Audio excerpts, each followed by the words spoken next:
Olá para todos, eu sou Alexandre Freitas e essa é a nossa aula de arte, nosso canal de arte. Hoje nós vamos trabalhar mais uma fase dessa tela, vamos para mais uma fase.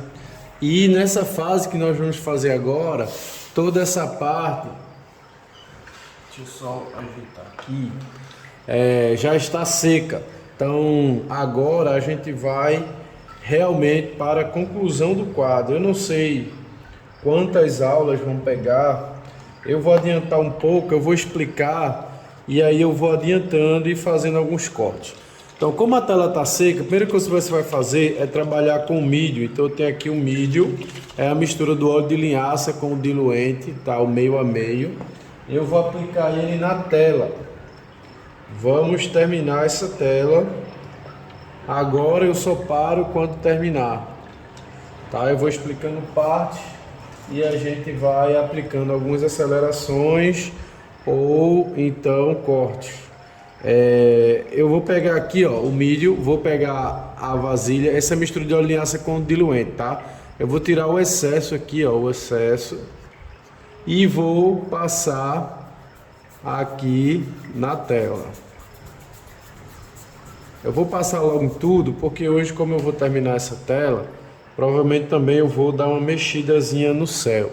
Eu vou dar um pouco de luz a mais nessa nuvem. E no céu, no azul, talvez eu não mexa, porque o azul eu estou gostando.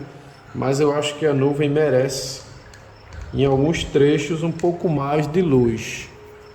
Luz é o branco com amarelo, um pouquinho de vermelho, um pouquinho de azul. E tem algumas partes aqui que estão um pouco sujas também. Bom, então o que eu estou fazendo aqui? Eu estou aplicando na tela seca, um pouco do mídio. E o que é o mídio? É a mistura do óleo de linhaça com o diluente. Cuidado com o exagero do mídio. Tem que tirar o excesso na borda da vasilha, assim, ó, você molha, vem aqui, ó, faz isso, ó, tirou de um lado, tirou do outro, beleza? Então, assim que você vai aplicar. Se você fizer direto, o que vai acontecer de errado? O mídio vai ficar escorrendo na tela e aí vai ficar aquela seiva amarela endurecida na tela. O ideal seria você, quando você passar o mídio geral, depois da parte do acabamento, que é essa parte que eu estou aqui agora, você já vir terminando todo o acabamento final, todos os detalhes. Por quê? Se você ficar passando camada direto, camada de óleo de linhaça com diluente, que é o mídio, a tela também fica um pouco brilhosa, tá? Fica com uma oleosidade muito alta. Então, o ideal seria que você aplicasse as fases de diluente, né? Até chegar nessa fase aqui. Quando você chegasse nessa fase, depois de você passar o mídio, o ideal seria que você já viesse para terminar o quadro, para você não ficar passando camadas e mais camadas. Toda vez que você for mexer, passa uma camada de mídio, toda vez. O que acontece? Termina que a tela fica muito oleosa, tá?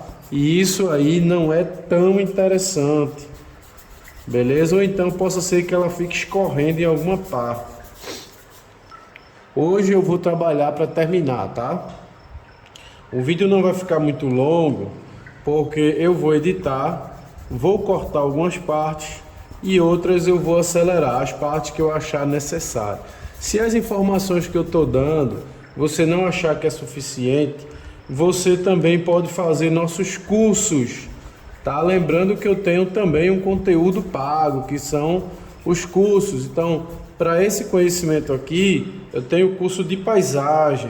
Nesse curso de paisagem, a gente trabalha paisagem natural, né? Que é aquela que o ser humano ainda não mexeu. Que são as paisagens que não tem alterações, né? Que não tem casa, não tem cavalo, não tem ponte, né, aquela paisagem natural, sem alteração humana, que eu chamo de paisagem natural, que é aquela que ainda não sofreu alterações. Também tem a paisagem rural, né, que é justamente a paisagem onde já há alteração humana, e a paisagem casario, que é uma paisagem totalmente urbana, humana, né? E tem a marina. Lembrando que fica faltando ainda a paisagem urbana, que é um estilo que hoje em dia está sendo muito usada, né? Mas eu não trabalhei ela no meu curso de paisagem, que é justamente a paisagem das cidades, né? Os carros, as pontes, os sinais de trânsito, faixas de pedestres, que são as paisagens urbanas. Não tem paisagem urbana no curso, mas tem paisagem natural, paisagem rural, casario e marina. Então é um curso longo, é um curso bom, um curso completo, e você vai poder fazer esse curso. Tem uma vantagem muito grande desse curso que eu faço, é que esse curso não expira, né? Diferente de alguns outros cursos que você vê por aí, que você compra o curso, mas com 2, 3 meses você já não tem mais acesso às aulas. O meu não. O meu você adquire o curso e não perde, não tem como perder. Fica lá arquivado para você ter o acesso sempre. Aí você diz, professor, mas o acesso é pela internet, certo? Certo. Se eu não tiver internet, você pode solicitar, né? Você vai pagar uma taxazinha, solicitar as aulas gravadas em outro tipo de aparelho. Pode ser numa memória externa, pode ser um HD, ou pode ser um pendrive. Mas pendrive não cabe, porque são muitas aulas, são 108 aulas. O ideal seria realmente gravar no HD. Agora vamos para as cores que nós vamos usar, as cores que usamos desde o começo. Aqui estão elas, eu vou começar a citá-las para vocês. Olha aqui, verde esmeralda, que foi a mesma cor que usamos no começo. O alizarim, que foi a mesma cor que usamos no começo. O amarelo indiano, que foi a mesma cor que usamos desde o começo. E o azul cobalto, que também foi a cor que usamos desde o começo. Então, qual é a novidade que tem aqui? Nenhuma. A novidade que tem é apenas a passagem do diluente na tela, do mídio, né? Diluente não, do mídio, e a tinta pura, sem nenhuma diluição. Por isso que o nome dessa técnica chama-se gordo sobre o magro. Ou seja, o magro fica embaixo e o gordo fica em cima. O gordo vai estar por cima do magro. E o que é o gordo sobre o magro, professor? É a tinta gorda em cima da tinta magra. Isso é que significa gordo sobre magro, tá? Não é o gordo esmagando o magro, não. Mas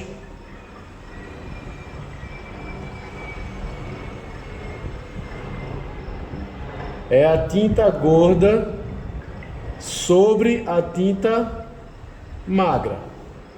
Então vamos lá, eu vou começar com esses detalhes que tem aqui nessa parte. Então na paisagem eu tenho um pequeno detalhe aqui, eu tenho um caminho. Como é que eu vou fazer a cor desse caminho?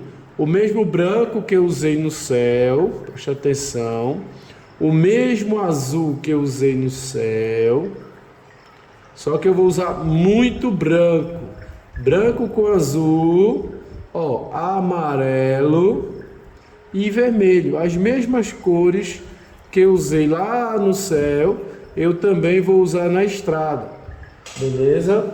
Então vou fazer aqui uma estradinha, só que essa estrada ela está muito longe, então aí vai entrar o quê? Vai entrar a perspectiva linear, ou seja, eu não vou detalhar essa parte aqui. Aqui eu tenho outro caminho.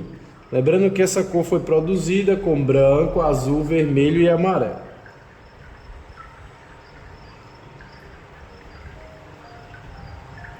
Aqui, eu vou colocar só mais um pouquinho de vermelho, já que esse caminho ele tem um tonzinho meio avermelhado. Não esquece de colocar azul, tá? Porque o azul é quem dá a perspectiva. Então é branco, azul, vermelho e amarelo.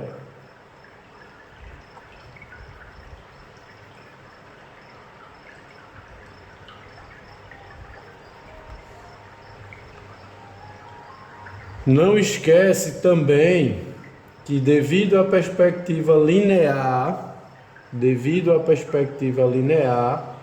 essa tinta tem que estar bem esfumaçada, ok? O caminho deve estar bem esfumaçado. Não deve conter linhas de contorno, beleza? Linhas de contorno. Então vou deixar já o caminho aqui bem demarcado.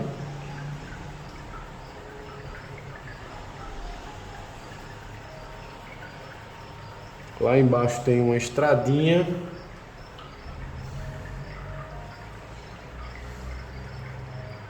Vou acrescentar a quantidade de azul, ó. Azul, amarelo são as mesmas cores que eu usei no céu, tá? E vermelho. São exatamente as mesmas cores, então não vou inventar cor nova, tá? Não inventa, apenas mistura. Só isso.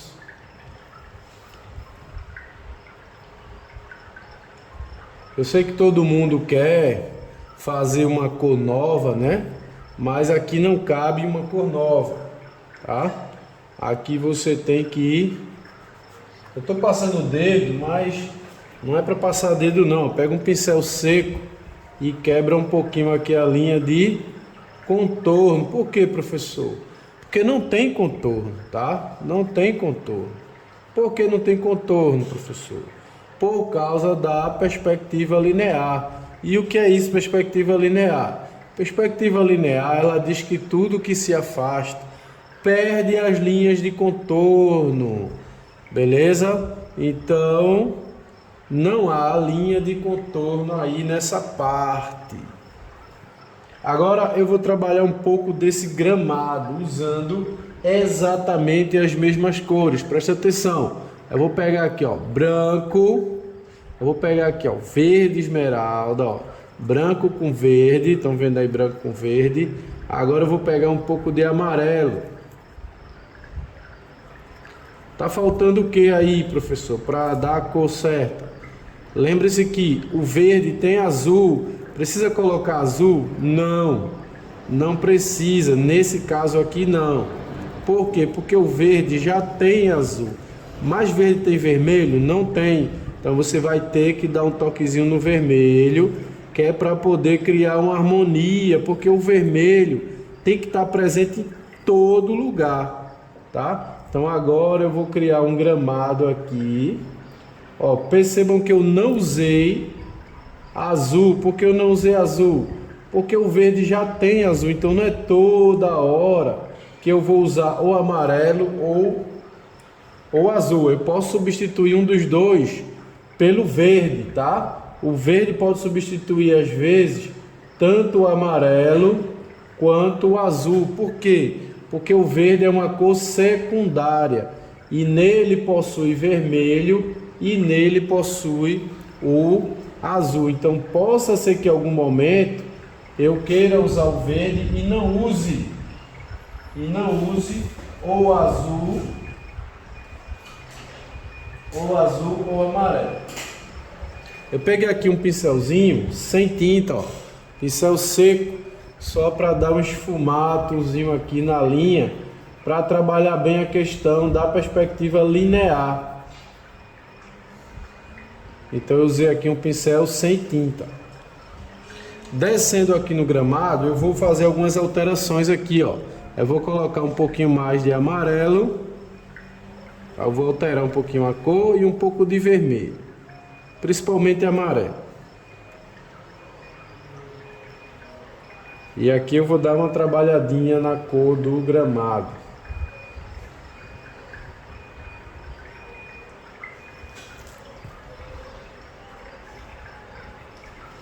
Continuo trabalhando só com as 4 cores e o branco, tá? Não vou precisar sair disso. Acima disso é só um pouquinho de vaidade, né? De querer trabalhar um pouco mais, mas essas cores aqui já são bem suficientes para você trabalhar. E não esqueçam que eu peguei um pincelzinho, né? Eu peguei esse pincelzinho aqui, ó. Esse aqui, só para de vez em quando, ó, dar uma esfumaçada.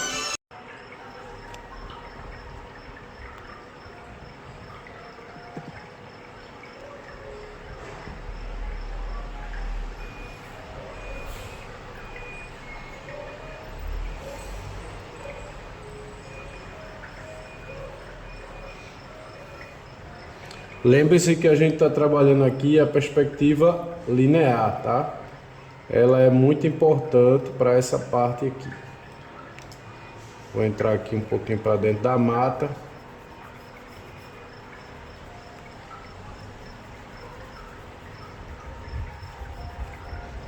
Aqui na beira da pista eu vou colocar um pouquinho de vermelho, porque geralmente entre a pista e o gramado tem um barrinho, né? Tem um barrinho.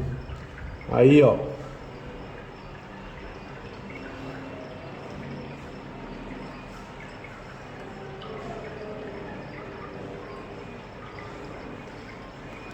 Vamos colocar um pouco desse avermelhado também por aqui. Que às vezes na grama também tem um pouco da terra aparecendo. E esse vermelho ele entra para dar uma harmoniazinha aí nessa parte. Lembre-se que é a mesma cor, só acrescentei um pouco mais de vermelho, tá? Não mudei a cor não.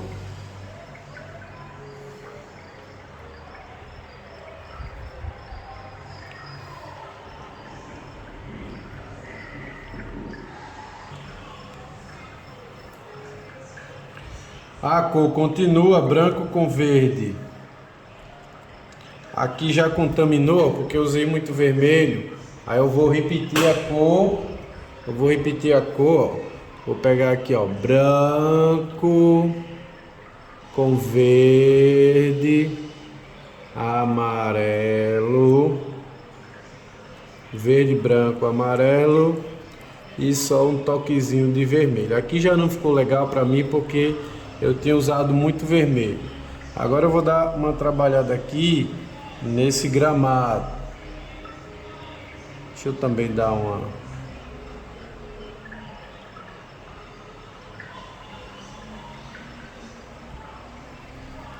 Coloquei um pouco mais de verde e de amarelo. Lembrando que o verde que eu estou usando não é o VCE, tá? Professor, por que não usa VCE? Porque o VCE ele tem vermelho, é por isso, tá? E quando eu tenho uma cor que já tem outra, não tem a opção de você tirar, porque a cor já está dentro dela. Agora, se você tem uma cor como o verde esmeralda que não tem vermelho, você pode acrescentar vermelho, e quando você não quiser vermelho, você não coloca. E como o VCE ele já tem vermelho na composição, porque ele é um verde meio musgo, e o verde musgo se faz com vermelho, pelo fato dele ser um verde musgo, já é a prova de que nele possui vermelho. Então, quando a gente quiser um verde sem vermelho, ou com pouco vermelho, como esse que eu estou colocando agora, você não vai ter um bom resultado usando o VCE, tá? Outra opção interessante é você ter o amarelo de cádmio, dependendo da marca. Ele é um amarelo muito limpo. Aí você pode acrescentar nele o azul e aí você consegue também um verde assim bonito como esse. Mas eu ainda gosto muito do verde esmeralda, mas é uma cor assim que vai depender muito do gostar mesmo pessoal, tá? Do gostar pessoal, mas assim, não fique preso só às cores do professor. Você pode também fazer suas próprias descobertas e, quem sabe, talvez até encontrar uma cor com a tonalidade mais bonita do que utilizada no quadro do professor, tá? Então não fique preso só à tela, à cor, vá fazendo experiências, né? Vá fazendo descobertas, né? Não quer dizer que tudo que é bom é só aquilo que já foi descoberto, não. Tem muita coisa boa que ninguém ensinou e você pode aprender por conta própria, fazendo algumas experiências. Então, se você tem algum amarelo aí diferente, né? Um amarelo de uma cor um pouco diferente, você pode testá-lo, né? Você pode testá-lo para ver aí como é que fica, tá? Então é assim que você vai fazendo suas próprias descobertas. A sua paleta de cores, ela pode se tornar como se fosse um laboratório, onde você vai realizar algumas experiências, né? Que são algumas misturas que você pode ir fazendo para você ir descobrindo tonalidades diferente daquilo que você já aprendeu. Você pode tentar fazer experiências novas. É o que eu faço, por isso que eu não sigo muito o que alguns professores ensinam, porque eu aprendi de um jeito, mas eu fiz minhas próprias experiências em algumas coisas e algumas eu repito o que me ensinaram. Então você tem que ir também fazer suas próprias experiências, tá? Não ficar preso só àquilo que estão te ensinando. Faz o que te ensinaram em algum momento, mas em outro também tenta descobrir algo novo, tenta descobrir aí, fazer alguma nova experiência para ver qual é a situação, beleza? Então é isso.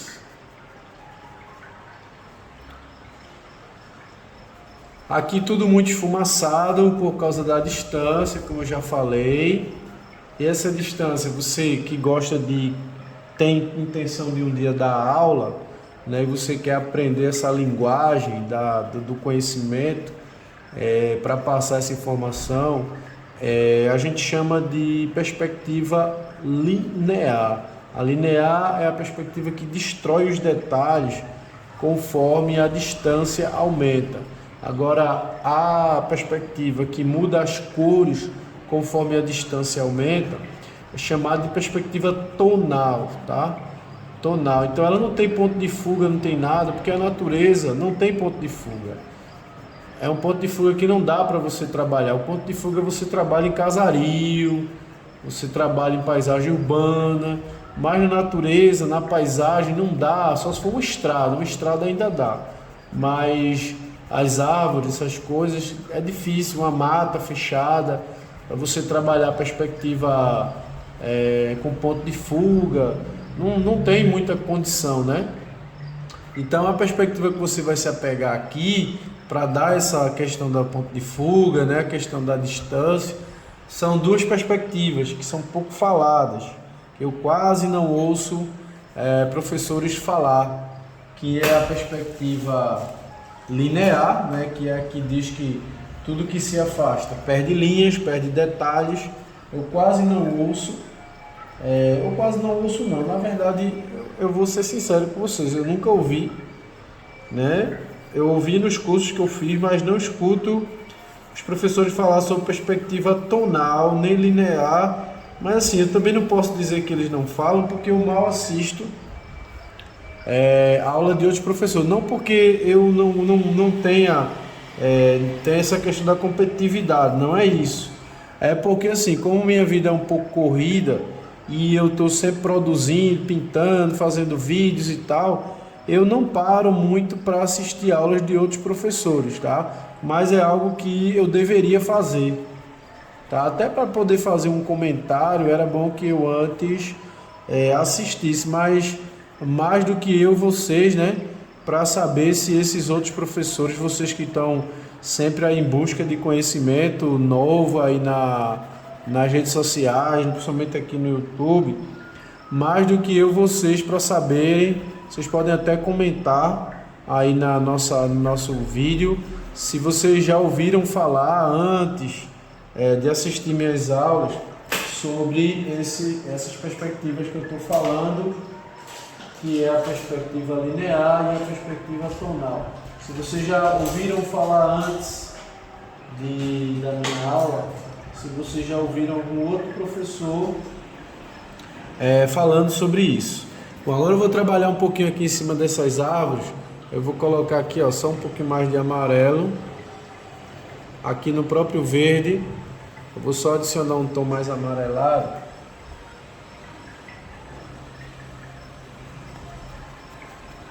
Ó, faz um movimento meio girando a mão.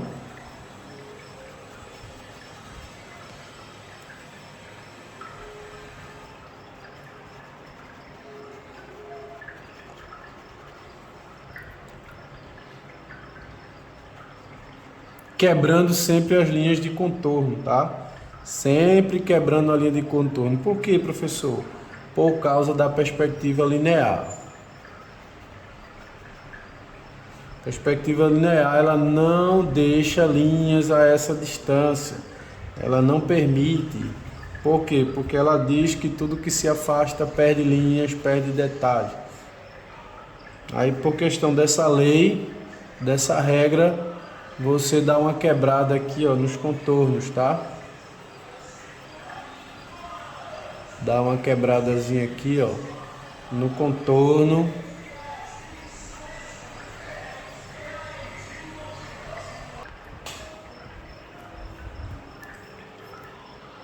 Pronto, agora eu vou pegar aqui um pouco do azul, ó, vou colocar nessa cor mais escura aqui e vou dar uma trabalhadinha aqui embaixo.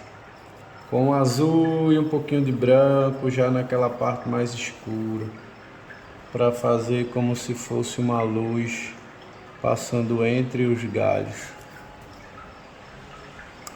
Cuidado para não querer detalhar. Como eu digo, a essa distância não há detalhes, tá? Não há detalhes. Esse é o perigo. Beleza? Senão você perde a perspectiva. Tem que ter cuidado para não perder a perspectiva.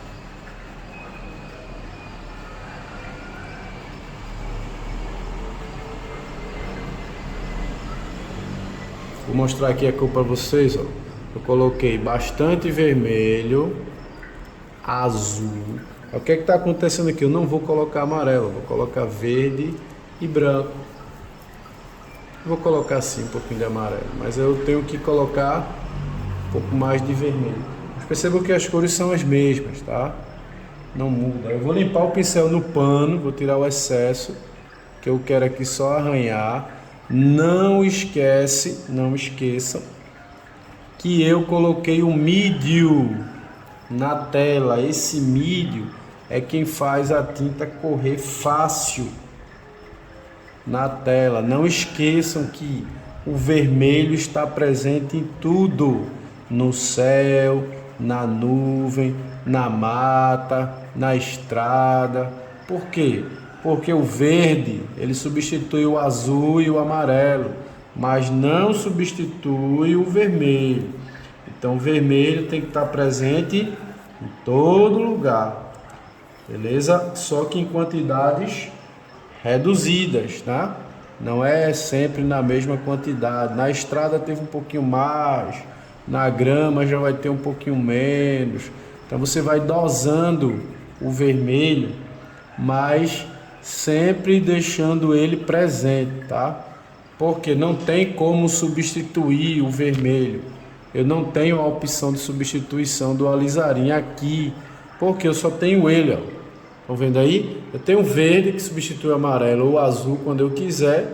Eu tenho o branco que eu não preciso colocar sempre, mas o vermelho, como tem que ter sempre o vermelho, logo ele vai ter que estar presente em todos os lugares, tá? Não tem a opção de substituir o vermelho, a não ser que você pegue um outro vermelho o vermelho francês, o vermelho chinês, mas também sempre vai ter que estar usando. Eu posso usar outro vermelho no lugar dele, só não posso não usar vermelho. O vermelho está presente em toda a tela, o amarelo, o azul. Então tem que ter essa harmonia entre as cores, tá? O vermelho em tudo, o azul em tudo, o amarelo em tudo. Mas professor, aqui o senhor não usou amarelo, mas eu usei verde. Professor, aqui você não usou azul, mas usei verde. Então eu posso substituir, todo mundo está entendendo, né? Eu posso substituir o azul ou o amarelo com o verde. Já o vermelho não dá para substituir. A não ser que eu tivesse aqui um laranja, um roxo, né? Uma cor que possuísse vermelho. Aí eu poderia substituir o vermelho. Mas como eu aqui não tenho na minha paleta nenhuma cor que substitua o vermelho, então o vermelho terá que fazer parte de todas as minhas misturas. Entenderam aí, sim ou não? Dê um like aí se você entendeu. Se você não entendeu, faz mais perguntas aí para a pessoa. Não entendi aquela parte que você falou para colocar vermelho em tudo. Participa, tá? Participa aí da aula. Eu vou adorar ver que você está participando. Eu vou adorar ver que vocês estão interessados no conteúdo. Eu estou realmente comprometido, tá? De corpo e alma aí com vocês, de explicar não só as cores e mostrar as misturas, mas também de explicar, né? Explicar os detalhes. Não é que eu saiba tudo não, tá? É claro que eu não sei. Inclusive eu não sou um professor especializado em paisagem, tá? A minha especialidade, que eu nem sei se é especialidade, porque também eu não me acho tão bom assim, é mais em questão de pintura de animais, beleza? De figurativo. Eu acho que figurativo é o que eu faço melhor. Mas como eu estudei muito, né? Fiz vários cursos com vários professores, né? E também eu sou um interessado em entender as coisas, eu estou sempre buscando informação. Eu posso falar para vocês que, seguindo essas minhas teorias, né, que eu estou falando aí para vocês, de manter o vermelho, o azul e o amarelo praticamente em todo o quadro, vocês sempre vão obter um bom resultado, tá? Sempre. Talvez não fique uma paisagem tão perfeita, né, quanto de fulano, de cicrano, mas eu posso garantir para vocês com toda certeza que a pintura de vocês vão melhorar muito, tá? Muito. Agora, se você tem aquele monte de verde, aquele monte de azul, que você não sabe nem para que serve, sua pintura sempre vai ser aquela pintura infantil, tá? Aquela pintura de criança mesmo, que não sabe que verde é, e sai lá e coloca qualquer verde que aparece, que acha que é parecido. E você nunca vai sair do nível básico da harmonia das cores. Não estou dizendo que seu quadro não vai ficar bonito, tá? Não tem nada a ver com beleza. Beleza é um gosto pessoal, beleza, existem vários estilos, mas aquela harmonia tonal que enche os olhos, aquela que você queria alcançar, enquanto você estiver usando esse montão de tinta aí que você tem aí na sua pasta, você tem aí na sua caixinha de tinta, você não vai sair desse nível. Então reduz, escolhe um vermelho, escolhe um amarelo, escolhe um verde, escolhe um azul, escolhe e vai pintar usando paleta reduzida para você harmonizar mais as cores, tá? Então vai por mim, pega aí um amarelo indiano, ou um amarelo de cádmio, um amarelo cromo, um amarelo permanente, ou pega aí também um azul ultramar, ou pega um azul cobalto e vai pintar só usando essas coresinhas, tá? Para de estar pintando com esse monte de tinta, amarelo disso, vermelho disso, azul daquilo, roxo não sei o que, hortênsia não sei o que, cor de folha, cor de nuvem. cor de pele, não sei o que, cor de... É frustrante, né? É frustrante você ter esse montão de tinta aí e saber que isso aí não vai fazer você pintar melhor em nada. Na verdade, quem gosta desse montão de cor aí são os donos das lojas, né? A fábrica das tintas, eles é quem adora quando você vai lá e adquire esse montão de azul, esse montão de amarelo, né? Eles adoram. Na verdade, eu acho que eles iriam me odiar, né? Se eles ouvissem eu falando isso, que você não precisa ter esse monte de cores, esse monte. Quer investir em alguma coisa boa? Investe em pincel, tá? Pincéis bons, eles fazem muita diferença. Quer investir em uma coisa boa?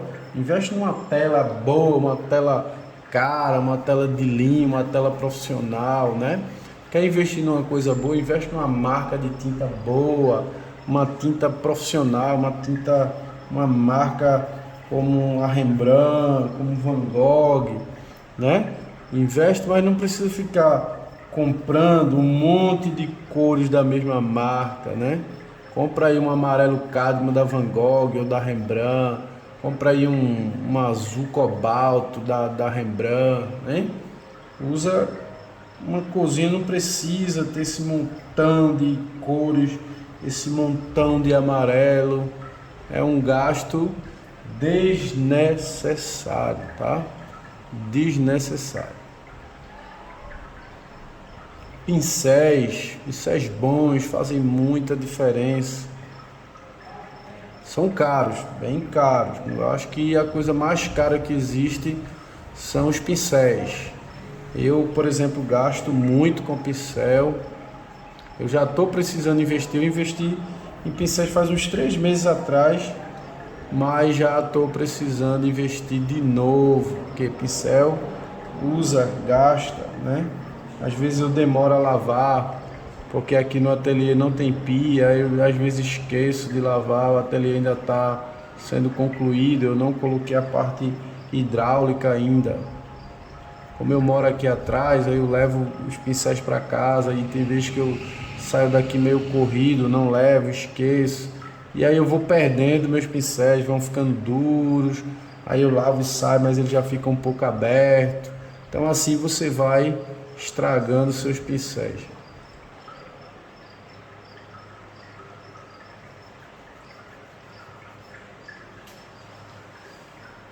Pronto, agora eu vou parar um pouco essa parte aqui da estrada e vou dar uma carreirinha agora para a parte da mata que fica aqui na frente, tá? Eu vou dar uma subidazinha aqui na câmera. Bom, vou dar uma trabalhada agora nessa mata que fica aqui perto da casinha. Vamos agora passar para essa mata que fica perto da casinha. Deixa eu só procurar aqui a imagem completa. Vou dar um print para ela ir lá para cima.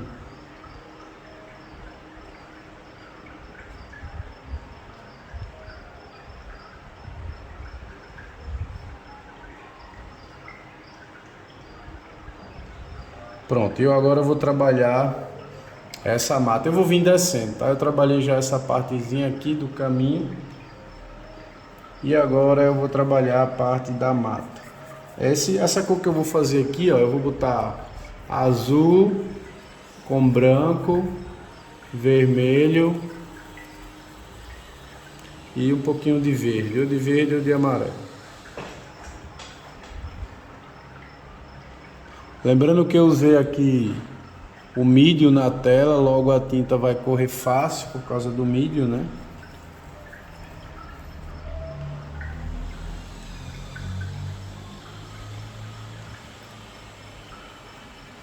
Isso aí vai facilitar eu trabalhar essa parte aqui da mata. O pincel velho, meio duro, que é para esfumaçar bem essa parte aqui da mata. Vocês viram que eu coloquei um pouco do vermelho na mistura, né? Não pense na possibilidade de não colocar o vermelho, tá? Tem que ter o vermelho porque senão perde a harmonia. Agora, claro que em doses bem reduzidas, né? Em doses bem reduzidas. Mas um tonzinho rosinha fica muito bonito aqui para mata.